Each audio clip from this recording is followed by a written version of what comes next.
Computer. Ya, ¿Listo? sí, Ya. Buenos días a quienes se están conectando ya. Tenemos una de las últimas, no la última charla de esta serie de charlas del proyecto que tenemos en la Universidad de O'Higgins de sistemas eléctricos para una agricultura sustentable.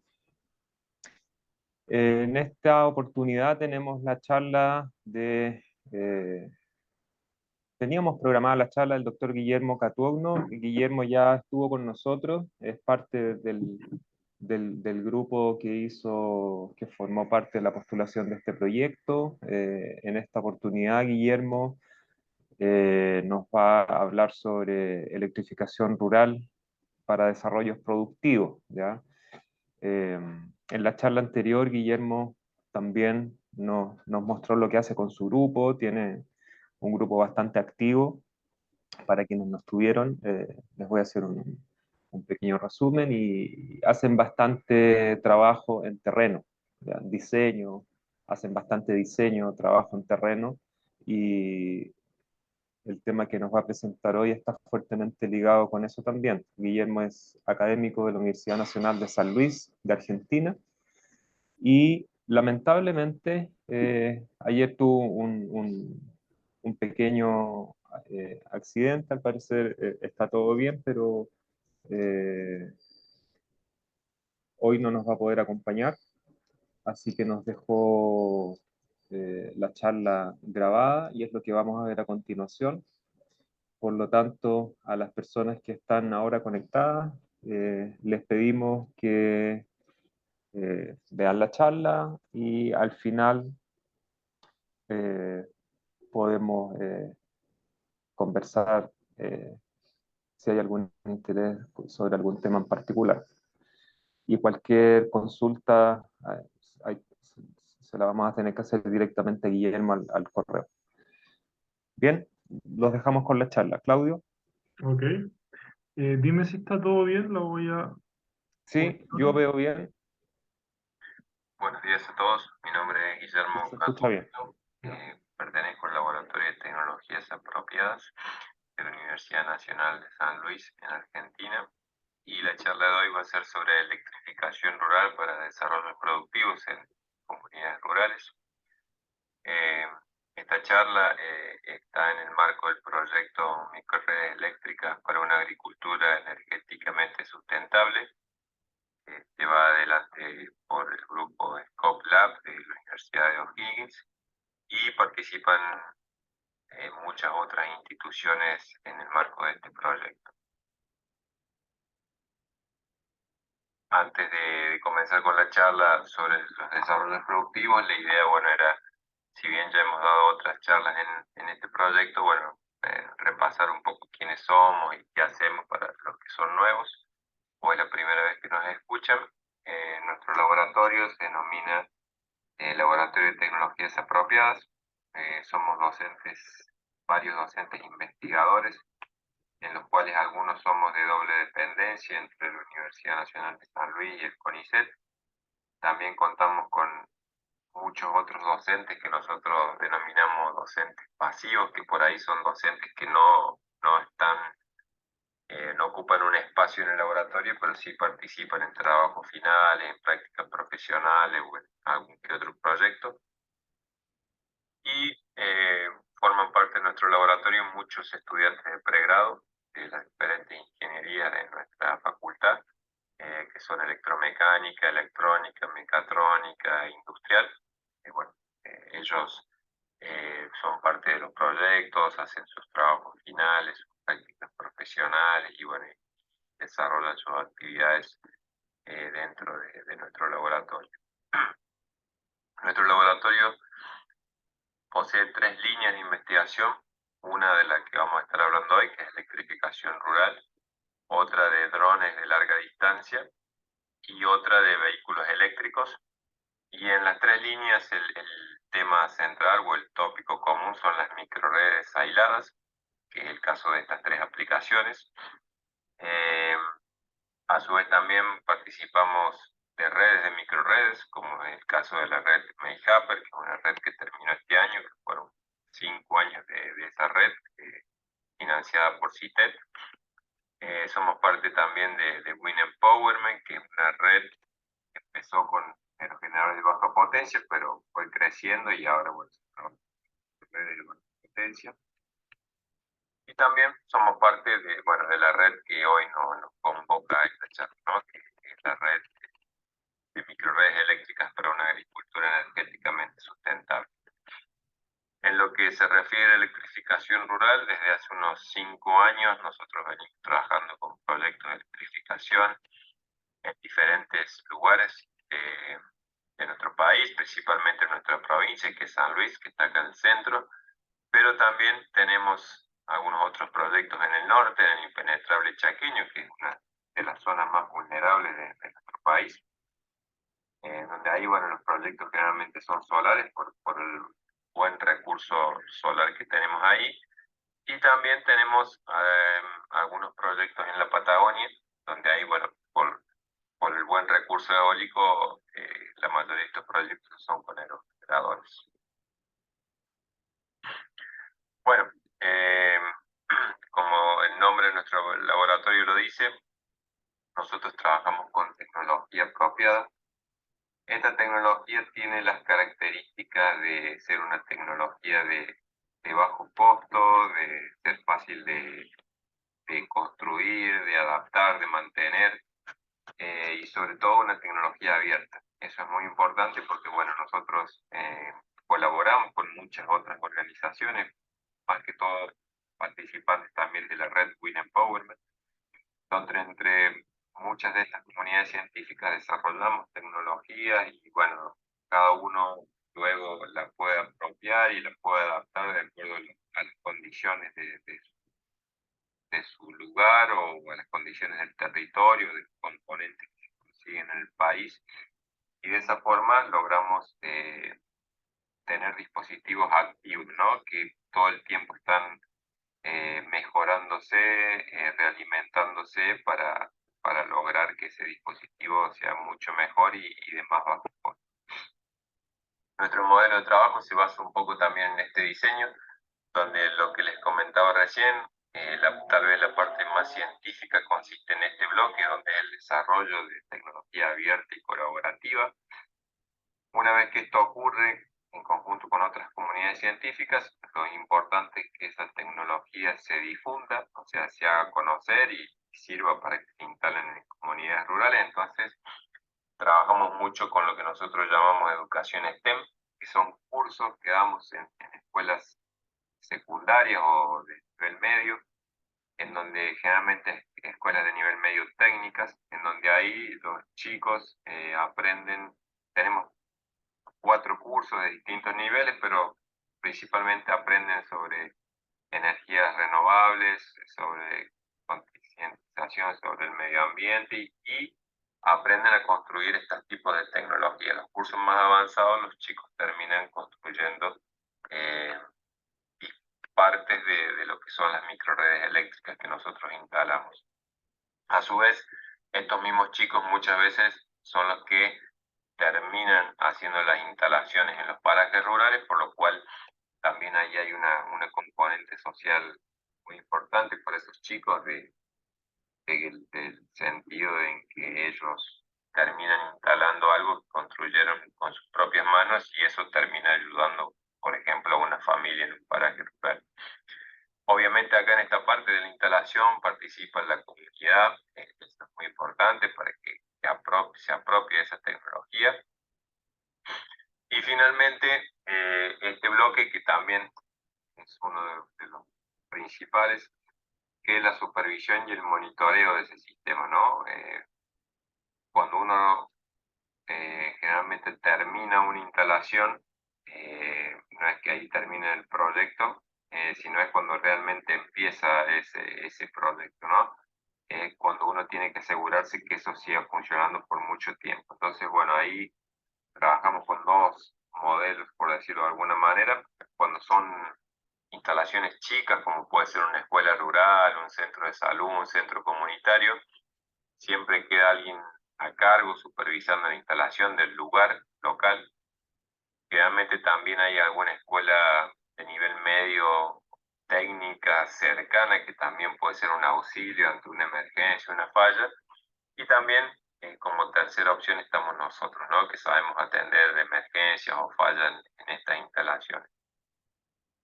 Por otro lado, otro modelo un poco más avanzado que estamos empezando a implementar ya para instalaciones más grandes,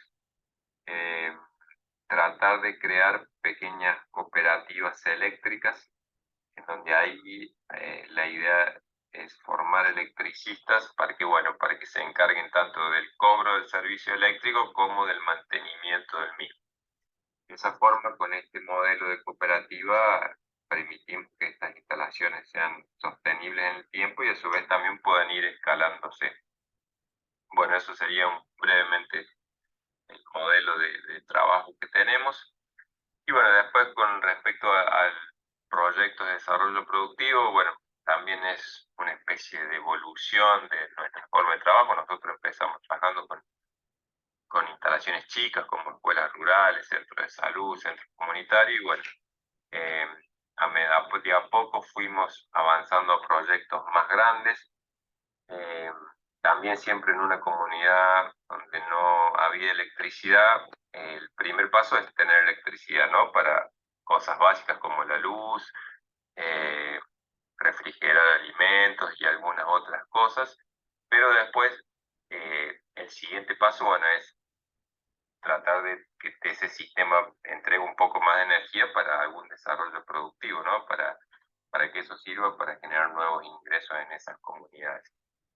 En ese sentido, bueno, la idea es contarle un proyecto que empezamos el año pasado en la Patagonia, que se trata, bueno, un poco ahí la problemática de esas comunidades mapuches era, por un lado, era que, bueno, el problema de acceso a la energía, en donde, bueno, ahí se usa mucho combustible para los grupos electrógenos, y por otro lado también el recurso escaso del agua, ¿no? Entonces, para eso usaban motobombas para bombear agua, y a su vez la forma de regar que tenían o que sabían usar estas comunidades era por inundación, donde por ahí no son las más eficientes. Además también, como mencioné ahí el último punto, por ahí el desconocimiento de nuevas técnicas hacía que, bueno, estas comunidades solamente se dediquen al ganado, a la lana de las ovejas. Entonces, bueno, la idea de este proyecto era, bueno, enseñarles, por un lado, otorgarles el acceso a la electricidad, por otro lado también enseñarles a realizar un riego eficiente, y por otro lado también enseñarles nuevos desarrollos productivos para que puedan generar nuevos ingresos eh, con estas nuevas instalaciones. Entonces, bueno, el proyecto que se presentó en su momento se llamó Sistema de Gestión Eficiente del Agua con Energías Renovables para impulsar la agricultura familiar en comunidades mapuche de la Patagonia. Ahí trabajamos, bueno, nuestro laboratorio hace un gran trabajo de territorio ahí, el INTA son los Institutos Nacionales de Tecnología Agropecuaria que se encuentran en la mayoría de las ciudades de nuestro país. Y en este caso el INTA de esta zona es el INTA de Esquel, que es el que trabaja día a día con todos estos productores, ayudándolos y supervisándolos en los sistemas de riego por goteo.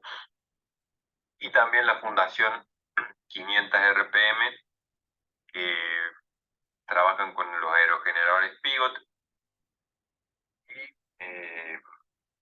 por nosotros también han trabajado en muchos otros proyectos y son también parte de Wind Empowerment.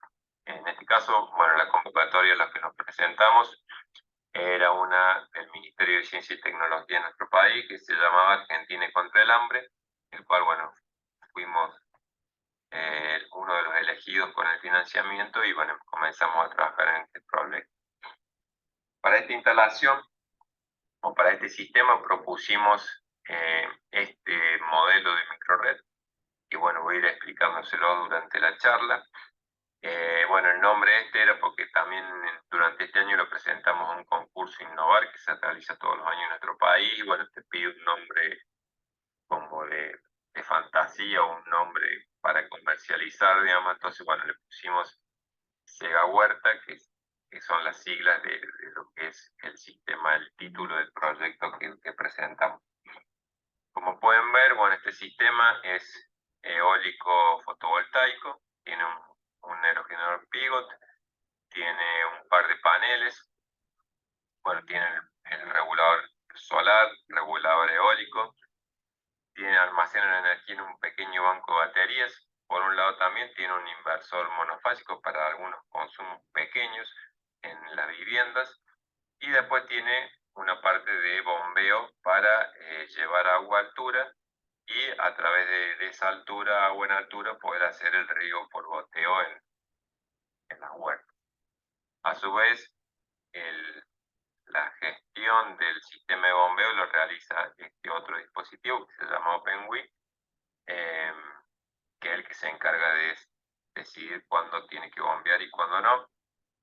Y después, todos estos bloques que ustedes ven que tienen como un recuadro en amarillo, bueno, son todos esos dispositivos en los que nosotros son abiertos, y nosotros tratamos de difundir y bueno, que se sigan instalando en muchos lugares, porque bueno, son de bajo costo, como por ejemplo el aerogenerador Pigot, el regulador eólico, este controlador, este inversor trifásico. Bueno, aquí estamos trabajando en un inversor monofásico que está en desarrollo en este momento.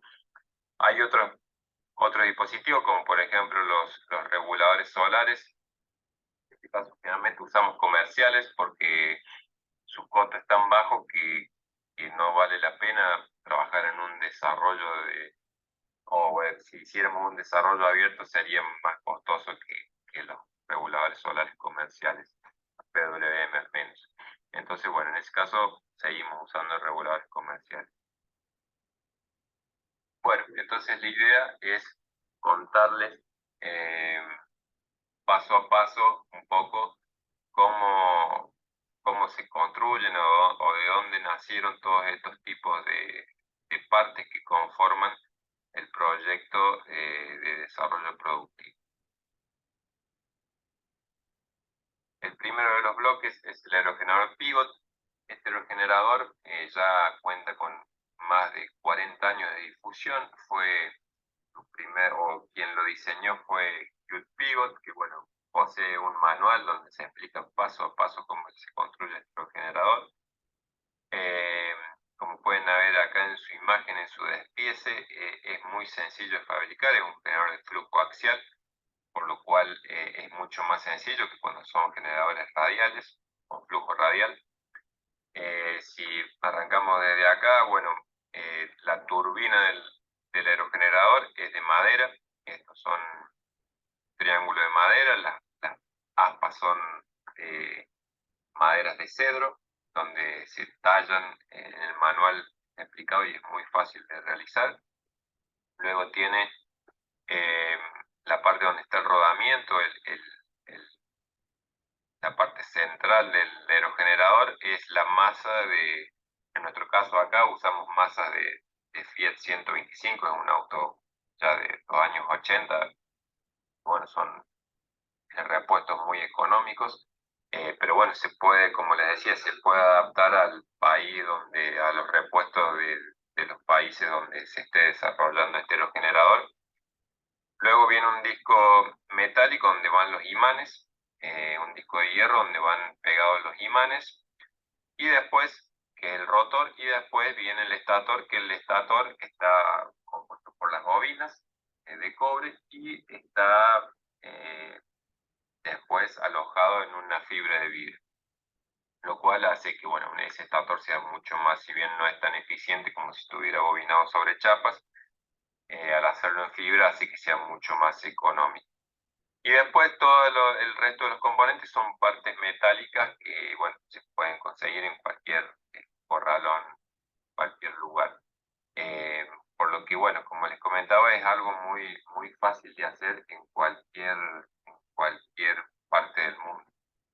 Este uno que hicimos hace unos 4 años para una escuelita rural al norte de nuestra provincia. Y bueno, la semana pasada estuvimos 3 días haciendo mantenimiento a distintos aerogeneradores en nuestra provincia y esta fue una de ellas donde, bueno, generalmente el mantenimiento es bajarlo, engrasarlo, eh, ver si hay algún desperfecto, se vuelve a pintar, pero bueno, cosas muy sencillas también, es un mantenimiento que se hace una vez por año.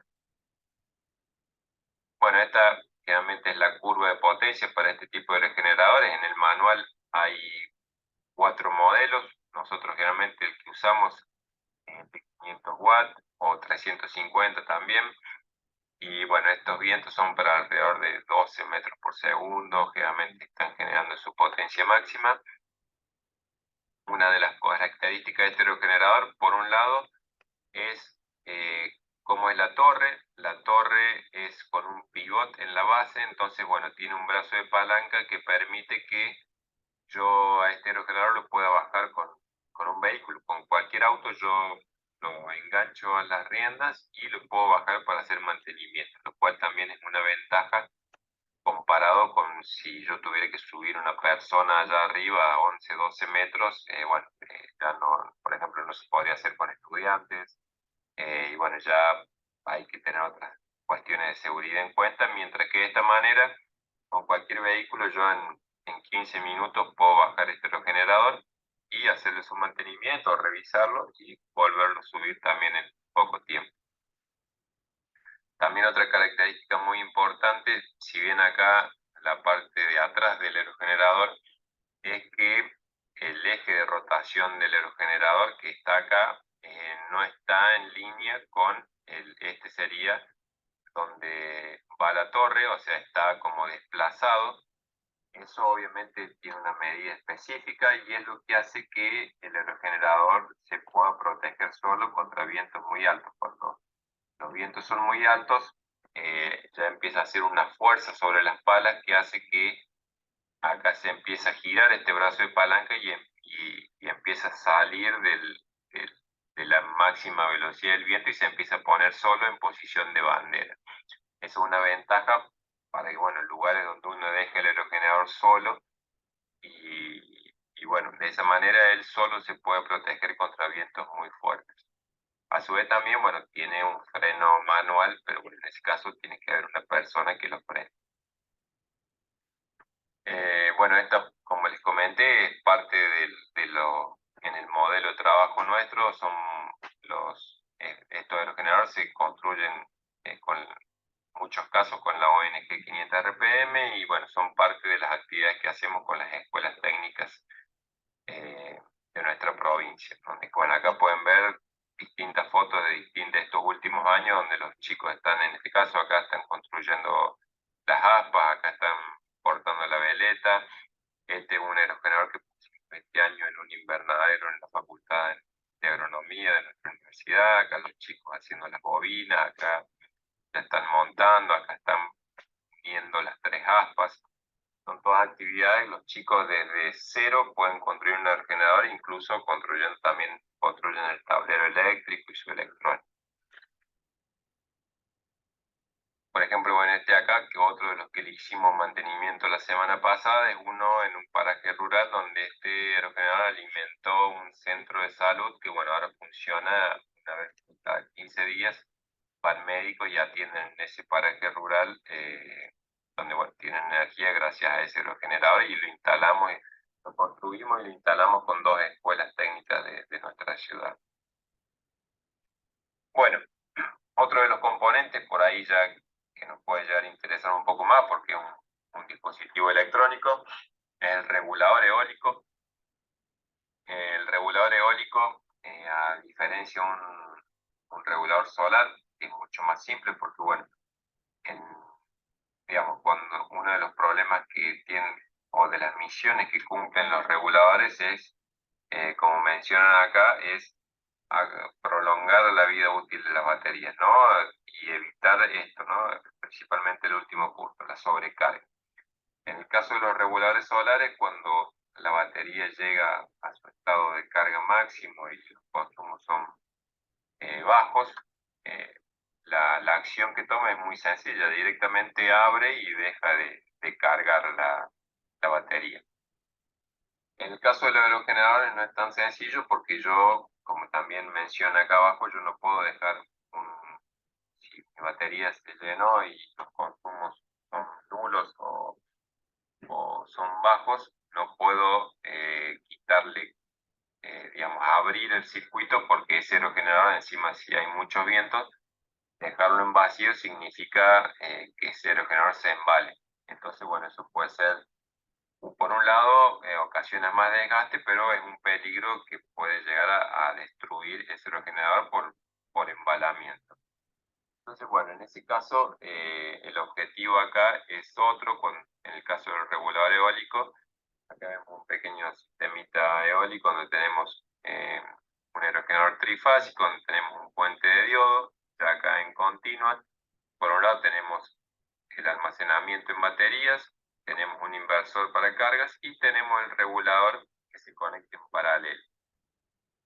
La misión del regulador acá es cuando mis baterías estén llenas y mis consumos sean bajos, toda esa energía excedente que me esté generando ese generador directamente se deriva a este dispositivo que es el regulador y quema en una resistencia. Lo que se hace ahí, esa energía excedente se quema en una resistencia. Muchas veces la pregunta inmediata es, bueno, ¿qué se hace con esa energía, digamos, o qué se hace con esa resistencia, si se calienta agua, si es un... Y la verdad que no tiene muchas aplicaciones porque depende, si el sistema está bien dimensionado, no tendría que pasar mucho tiempo que esté quemando energía. Así que bueno, simplemente es solamente para proteger las baterías y el aerogenerador.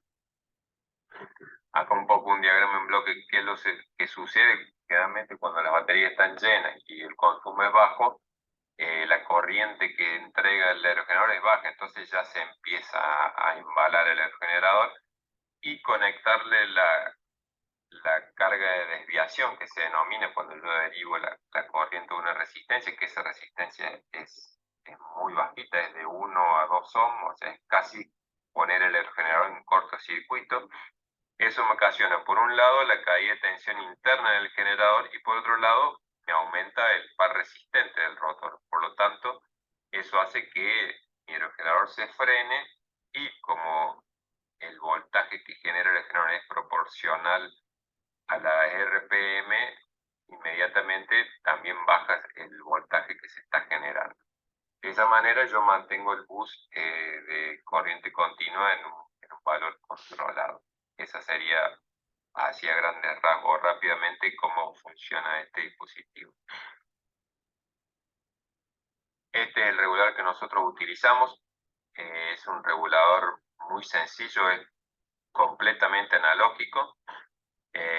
Y bueno, tiene un LED indicador que si está conectado a un banco de baterías, directamente se enciende.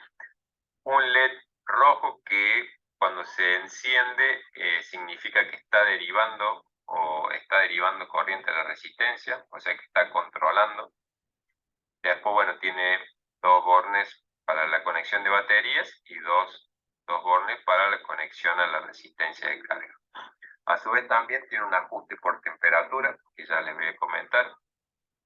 Internamente en bloques tiene una fuente regulada, por otro lado mide la temperatura a la que están las baterías, mide la tensión del bus y bueno, entre la tensión del bus y la temperatura de las baterías genera un set point que es con el que alimenta el generador de PWM para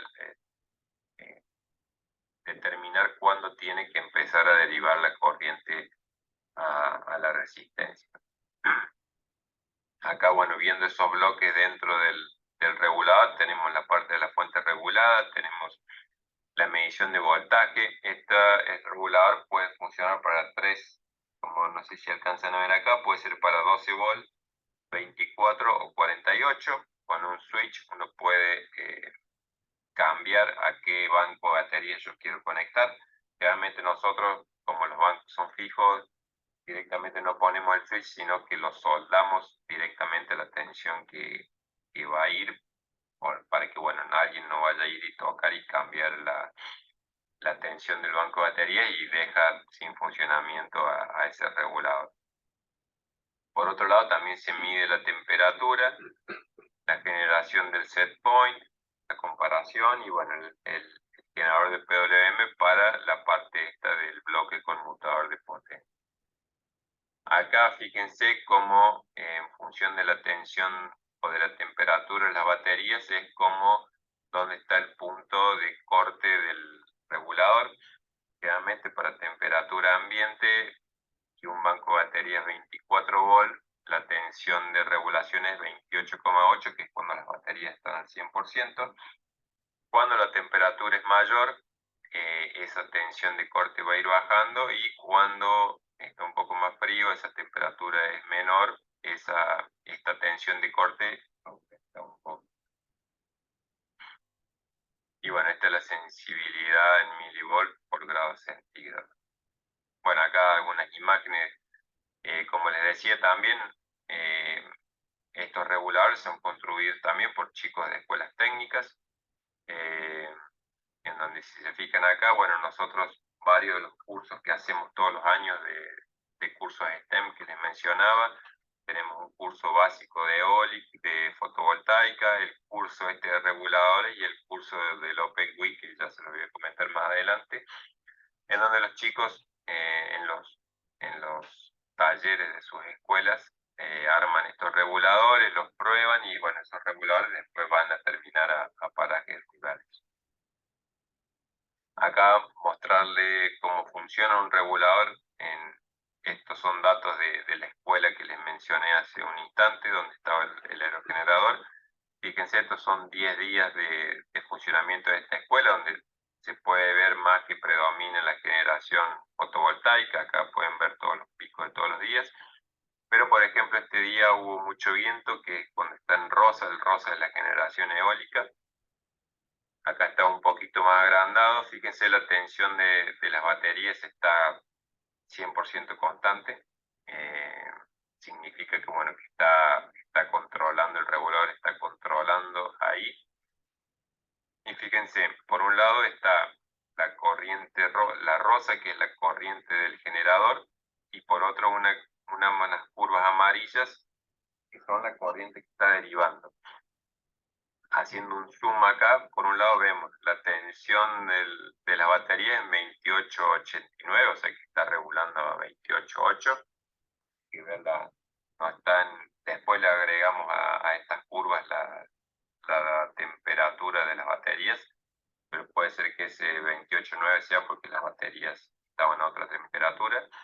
Y fíjense, para ese caso, para este punto que marcamos acá, el aerogenerador estaba entregando 11 amperes a las baterías, y la amarilla estaba derivando 6,6 amperes a la resistencia. Bueno, entonces, un poco el resumen del regulador es que es un control de tensión por absorción para las baterías, para proteger tanto las baterías o aumentar su vida útil, como protección del aerogenerador contra excesivas velocidades de rotación. A su vez también asegura una tensión mucho más estable del bus, y generalmente, como vieron, la tensión de corte era 28,8. Generalmente en este caso, que era una microred eólica solar, el regulador solar se lo pone un poco antes, 28,4, 28,3, para que corte antes. Entonces, este regulador, al estar en paralelo con el bus, termina siendo un regulador tanto eólico como también una segunda protección del regulador solar. Si en algún momento llega a fallar ese regulador solar y deja de cortar a 28,3 o 28,4, si esa tensión, el panel sigue cargando las baterías a 28,8, este regulador eólico también me va a estar empezando a derivar esa corriente a la resistencia. O sea que es como una segunda protección también del regulador solar. Bueno, otro de los componentes que también les comenté al principio es el inversor trifásico. Este inversor se diseñó porque, bueno, las bombas que nosotros utilizamos son unas bombas que se denominan bombas de sapo o bombas de diafragma, que son muy conocidas en nuestro país, son de bajo costo, los repuestos son muy baratos, y esas vienen con un motor monofásico de 220 volts, pero bueno, nosotros ahí lo que hicimos fue instalar motores de bicicletas eléctricas que son de 24, 36 volts, donde bueno, esa tensión sí es mucho más, la podemos emparejar con la tensión que generan estos generadores. Entonces bueno, pero para poder controlarlo necesitamos un inversor trifásico. Acá en este punto, por el 2019-2020 empezamos a trabajar con un equipo de un laboratorio de Francia, que es miembro de Wind Empowerment, donde ellos ya estaban diseñando este inversor trifásico, que es un inversor estándar, donde bueno, también tiene su parte de driver, su parte de protecciones, su parte de mediciones. Y bueno, empezamos a trabajar con ellos, armamos unos cuantos, tenía algunos a lazo abierto, funcionaba muy bien, pero el bloque de mediciones tenía problemas, no siempre andaba bien. Entonces, bueno, durante un estadía que hicimos con ellos, tanto parte gente de la Francia, gente de Grecia, que todos estamos trabajando con el mismo inversor, en el 2020, justo antes que comenzara la pandemia, nos dimos cuenta de algunos errores y bueno, al regresar nosotros seguimos trabajando en este inversor y un estudiante de ingeniería electrónica en su tesis rediseñó este inversor ya no con el controlador de microchip que tenía este inversor, sino ya con un STM32, que es tal vez la placa que nosotros usamos o tratamos de homogenizar para todos nuestros desarrollos.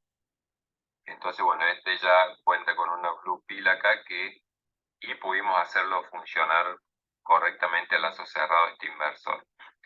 En este momento estamos por empezar la producción de este inversor nosotros, pero bueno, justo también aprovechando que estamos arrancando la construcción de una moto eléctrica, vamos a usar el mismo inversor, pero bueno, necesitamos que sea de más potencia, porque el motor de la moto eléctrica es de 2 kilowatts. Entonces, bueno, hay otro estudiante que si bien va a usar el mismo esquemático, bueno, está haciendo este inversor de más potencia, ¿no? Entonces, bueno, seguramente este inversor durante el año que viene lo vamos a estar construyendo y ya va a ser un inversor de 2 kilowatts y bueno, va a ser multifunción para muchas aplicaciones. Por otro lado, otro de los dispositivos, el dispositivo que les comenté que servía para controlar el sistema de bombeo, bueno, nosotros lo denominamos OpenWI. Este desarrollo lo hicimos nosotros en nuestro laboratorio y la idea inicial surgió porque, bueno, tanto ya sean los reguladores eólicos comerciales como el regulador analógico que nosotros hacemos o construimos, muchas veces fallan por alguna cuestión, deja de funcionar o se quema alguna etapa de salida. Y bueno, como ya dijimos, eso es perjudicial tanto para el embalamiento del aerogenerador como también para las baterías y también la electrónica, ¿no? Porque si esa tensión sube mucho, se empiezan a quemar otros dispositivos. Entonces, bueno, la idea acá fue, bueno, acá en este caso también este OpenWI puede funcionar como regulador, pero no es la idea. La idea es que haya un regulador que derive la corriente a una resistencia. Mientras esto se está cargando, cuando ya llega por ejemplo, en el caso de 12 volts, la tensión de corte es 14,4, ¿no? La mitad de los 28,8 que dijimos recién. Y bueno, estas son las fases de carga de la batería, ¿no? La etapa de absorción y la etapa de flote. Pero en el caso que llegue a fallar este regulador y esta tensión de 14,4 siga creciendo, bueno, ahí es donde actuaría el OpenWI que mediante una salida relé cortocircuitaría el básico del aerogenerador y esa es la forma de frenarlo, ¿no? Entonces, bueno, el OpenWI nació como una segunda protección a los aerogeneradores. Está construido con un STM32, pero bueno, después nos dimos cuenta que solamente se usaba para activar una salida relé, entonces estaba desperdiciado ese microcontrolador. Entonces, bueno, le añadimos un ESP8266, que es una placa de Wi-Fi, y lo pudimos empezar a trabajar como data logger para poder subir datos a una base de datos con una Raspberry y poder empezar a hacer monitoreo de estas microredes. A su vez también, bueno, tenía muchas entradas y salidas disponibles, entonces, bueno, empezó a como a convertirse en una especie de data logger, ¿no? Donde bueno, tiene algunos interruptores, tiene, bueno, indicadores de falla con LED y, bueno, y modos de funcionamiento. Y bueno, por un lado tiene la conexión al bus, la conexión a la resistencia, si yo quisiera usarlo como regulador, la parte de regulador, los 3 IGBT en paralelo, una fuente de alimentación. Estas son las dos salidas a relé. En nuestro caso, en este momento nosotros estamos usando una salida de relé para el freno cuando hay una falla y otra salida de relé para comandar la bomba de bombeo. Esta es la parte de Wi-Fi. Y bueno, después tenemos muchas entradas analógicas y digitales multipropósito que, bueno, de acuerdo a la aplicación pueden ser reconfiguradas para darle aplicación a la placa. Por ejemplo, inicialmente había 3 entradas analógicas que eran rectificar las fases del aerogenerador para detectar fallas por corte de fase o fase abierta. Pero, por ejemplo, en este momento nosotros estamos usando estas 4 entradas analógicas iniciales para medir humedad en la huerta, digamos, o sea, y también medir caudal en el sistema de bombeo, o sea que de acuerdo a la aplicación esto puede tener muchas funciones. Así que bueno, eso fue un poco el OpenWI. La idea comenzó como un sistema de protección y bueno, se le fue dando muchas más aplicaciones porque termina siendo una placa multipropósito.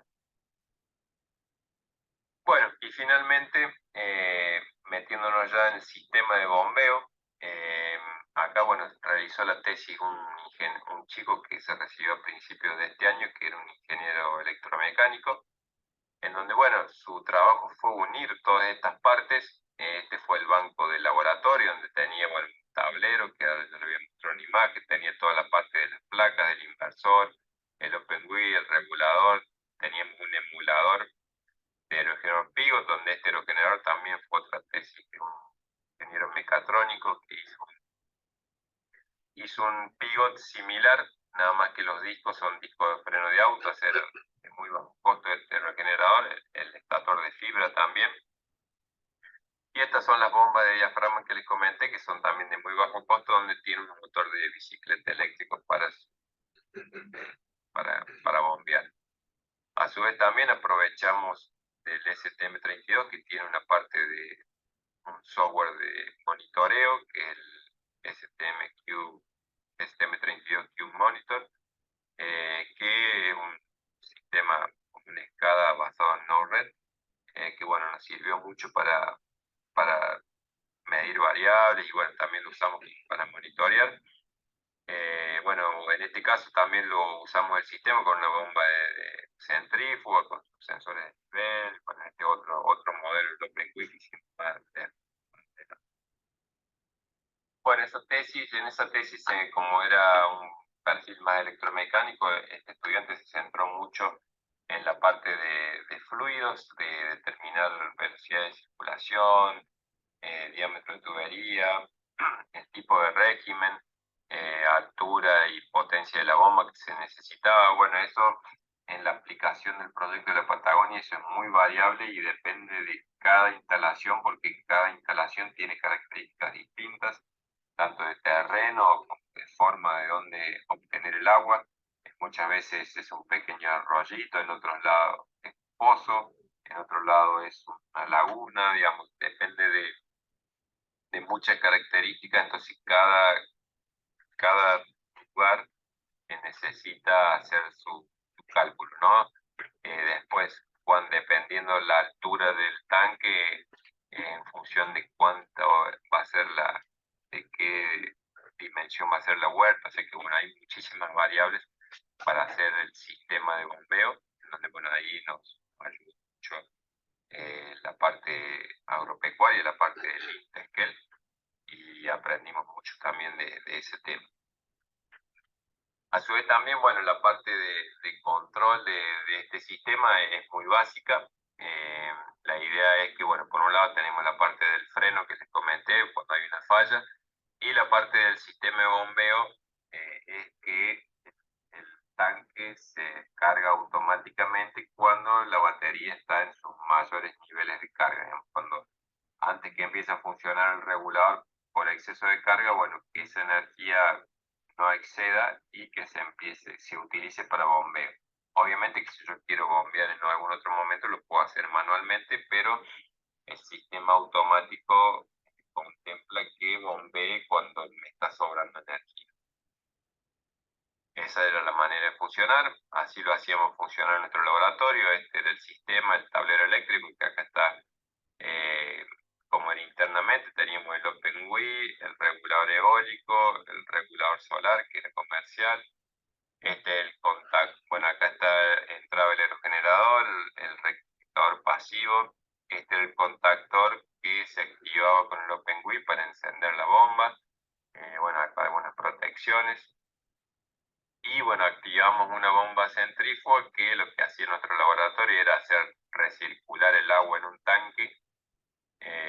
Medimos también el caudal de esa cañería, y bueno, después también le agregamos, eso es algo que estamos haciendo ahora también, agregarle, regar acá unas pequeñas macetas para empezar a tomar variables de eso y automatizar también la parte del riego. En este caso es una tesis que está consultando en este momento llevando adelante durante el año que viene. Bueno, acá la idea es, viendo la humedad de cada canal de riego, bueno, determinar mediante válvulas automáticas, extender el riego para que vaya regando automáticamente, ¿no? Y no haya alguien que tenga que ir todos los días a extender el riego. Como bueno, ya en otras charlas que se hicieron anteriormente, se hacían un riego automatizado con algoritmos, con redes neuronales, que bueno, fue muy interesante. Bueno, la tesis esta tiene ese objetivo. Y bueno, eso más que todo a nivel laboratorio y cómo nosotros hemos ido evolucionando en nuestro laboratorio para llegar a este sistema. Bueno, también algunos ejemplos de las instalaciones de campo. Las instalaciones de campo, bueno, como ya les dije, en unas primeras instancias nosotros nos dedicamos a llevar electricidad. Ese era nuestro objetivo. Después, mediante, obviamente, los trabajos con esta ONG y con el INTA, empezamos a pensar en estos desarrollos productivos, y allá por el 2019, uno de nuestros primeros trabajos fue hacer este sistema con el inversor, que bueno, que no tenía un buen desempeño, pero bueno, el lazo abierto funcionaba. Hacer una instalación demostrativa en un campo experimental que tiene el INTA en Esquel, en donde, bueno, ahí la idea también se tiene un aerogenerador Pigot. Entonces la idea de este sistema es, bueno, que los productores se vayan a capacitar ahí y aprendan cómo funciona el equipo, y de esa forma conocen la tecnología. Así que bueno, esa fue nuestra primera aproximación. Y bueno, después con este proyecto de Argentina contra el hambre hemos estado trabajando, si bien los fondos vienen bastante demorados. Creo que el año que viene, 2023, va a ser donde más trabajo vamos a tener este proyecto, pero bueno, ya con otros fondos de IEEE ya se hizo una instalación en la Patagonia con las mismas características, donde fíjense acá el agua con el Pigot se almacena en piletas. Era lo lo más económico y eficiente. Y después se distribuye en los, acá está, se pueden ver las cañerías del riego, y bueno, después el INTA, bueno, utiliza primero estos nylon que son el mulching para que, bueno, para que no se metan malezas, para que protejan las plantas frutillas, y a su vez estos nylon para que hagan como un efecto invernadero, más que todo en el invierno. Así que bueno, estos proyectos que les comenté de la Patagonia, bueno, contemplan cada una de las instalaciones, que son 8, alrededor de 5.000 plantas de frutillas por instalación.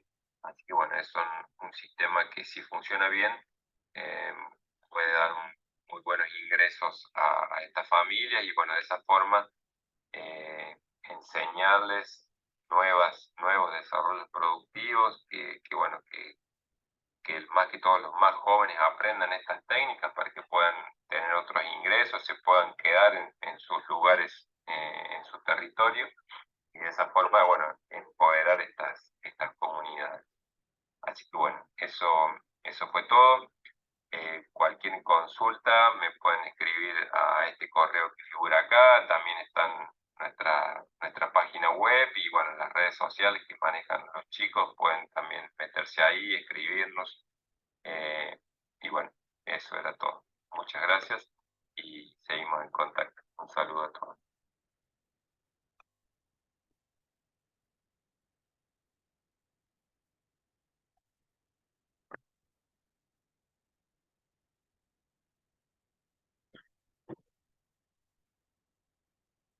Bueno, esa fue la charla de Guillermo. Como bien dijo Miguel al inicio de esta sesión, si alguien tiene alguna duda o consulta, a favor le escribe directamente a Guillermo, a su correo, y por lo demás esta charla va a estar online en el canal de YouTube del proyecto, ¿ya? Así que muchas gracias por su asistencia, y esperamos ya en marzo continuar con el ciclo de charlas de este proyecto. Muchas gracias a todos por su asistencia y que tengan un muy buen fin de año. Chao, chao.